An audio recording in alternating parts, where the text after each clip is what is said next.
So this vlog would talk about how to be a strong, independent woman. Hopefully you'll get a thing or two.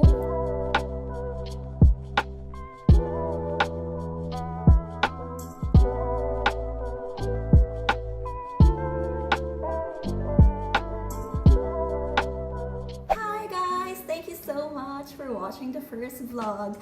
And thank you so much for sending in your stories, your questions, just sharing your experiences. Feeling ko, my dear ate, di ako na segment.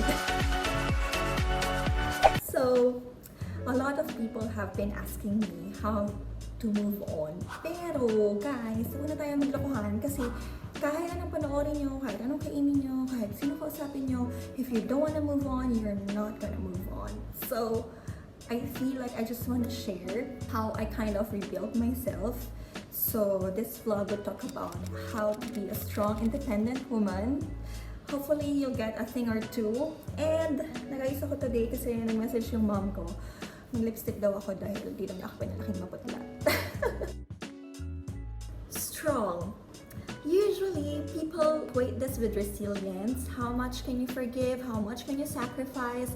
How much can you take? How much can you do? How much shit you can tolerate? But actually, sometimes having you do all those things is not because you're strong, but because you're emotionally dependent on the other person. So those are acts of desperation because you don't want to lose that person. So I know it's quite sad to think that way, but yeah, usually that's how it is. So for me, being strong means two things: knowing yourself and knowing what you want. Knowing yourself. We should all be in the constant pursuit of self-awareness because with self-awareness comes self-mastery, and with self-mastery, not many people kind of reach that point, but if you have mastered yourself, you will live a much better life. If you are self-aware, you have a mind of your own. Like, you cannot be easily influenced by others. You are your own person. You are secured with who you are. So even if people tell you you're not good enough, you're not pretty, you're not blah blah blah blah blah, it doesn't do anything to you because you're secured with who you are. You know who you are, right? Of course, come on, don't let people tell you otherwise because you know yourself better than anyone else. And yeah, if you know yourself, you could control your emotions. You are above your emotions, and when you do, you don't react to things. You actually respond to things. Reacting is like reflex. Sinigawan ka, sisigawan mo rin. Kasi feeling mo pag mas mataas yung boses mo, mas tama ka or mas mananalo ka. But actually, no. Sabi nga nila, di ba, don't wrestle with a pig because the two of you would get dirty, but the pig would enjoy it. So, respond to things. Like, for me, I ask myself, is this person important to me? Would this emotion be beneficial to me?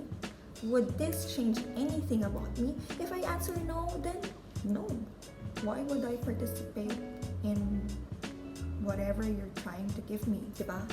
Like in my job, I deal with rudeness every day. Like there were times that, okay, for example, people call you like this when they ask for things. In my culture, it's very rude, but in some culture, it's okay. People touch you or poke you because to them it's normal, but for me, it's not. I need my personal safe space.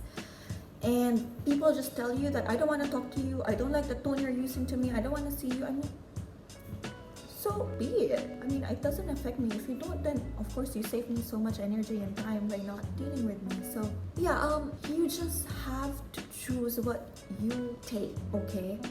When you know yourself, you protect your inner peace.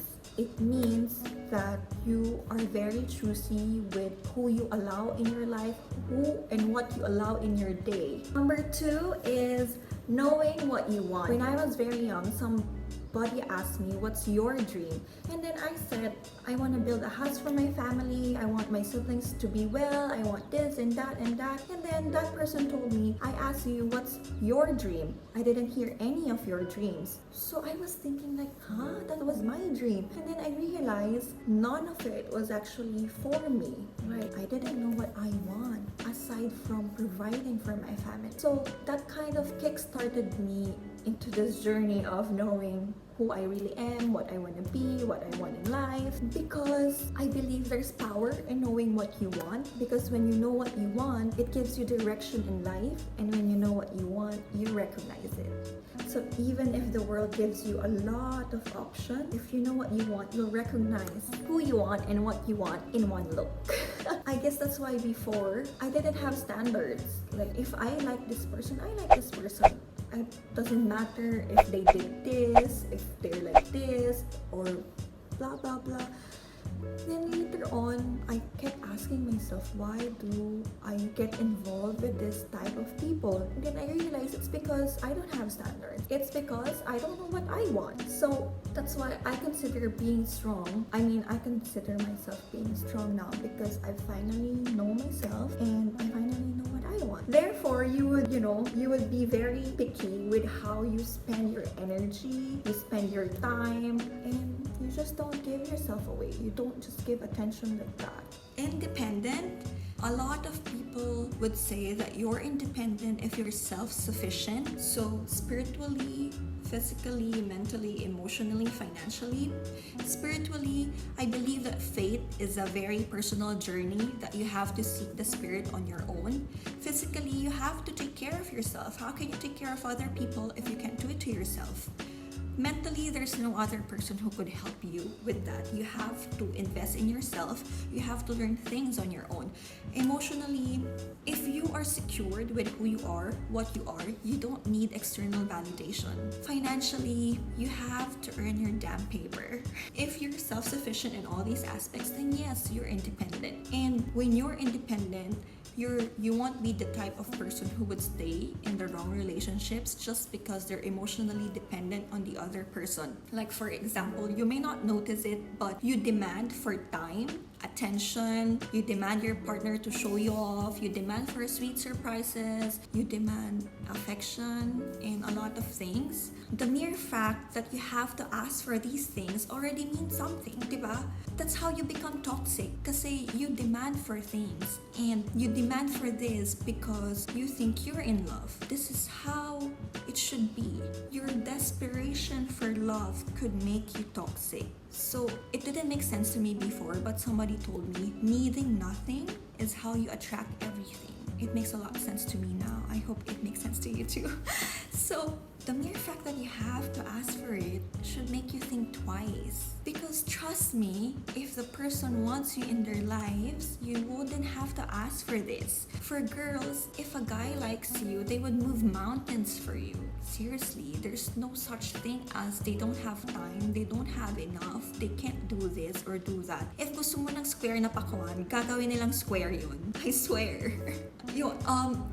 For you to be independent, you have to be self-sufficient. Next is you have to earn your own money. It doesn't matter how much you're earning, but you have to have your own paper, because then if you earn your own, then you have a say in your life. Before anything else, you are your own person. You have your own needs to fulfill. You have wants of your own. And if you expect another person to fulfill this for you, then you're not a partner. You're a parasite. And nobody would want to be with someone who'll bleed them dry. So be independent. You gotta provide for yourself and you gotta earn that money. Lastly, how to be a woman. So I had this boyfriend back then. He was picking me up from work. He was on this side of the road and I was on this side of the road. So I crossed the street and I rode a car on that side. When I got inside the car, he asked me, "Why did you cross the street?"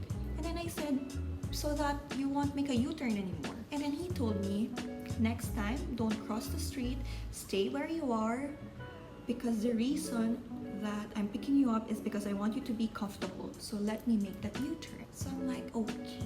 And then I had an out-of-town work. Parang 3 days akong out of town. And then on one of those days, he was gonna have visitors. So I scheduled a cake delivery to the house. He liked it. He was surprised. He was touched. But months later, he told me that you don't have to do this because guys are supposed to do this for you. So I'm like, okay.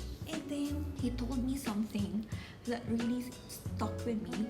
He told me, if you want to be treated like a lady, don't act like a man. So in my head, I was like, what is that supposed to mean?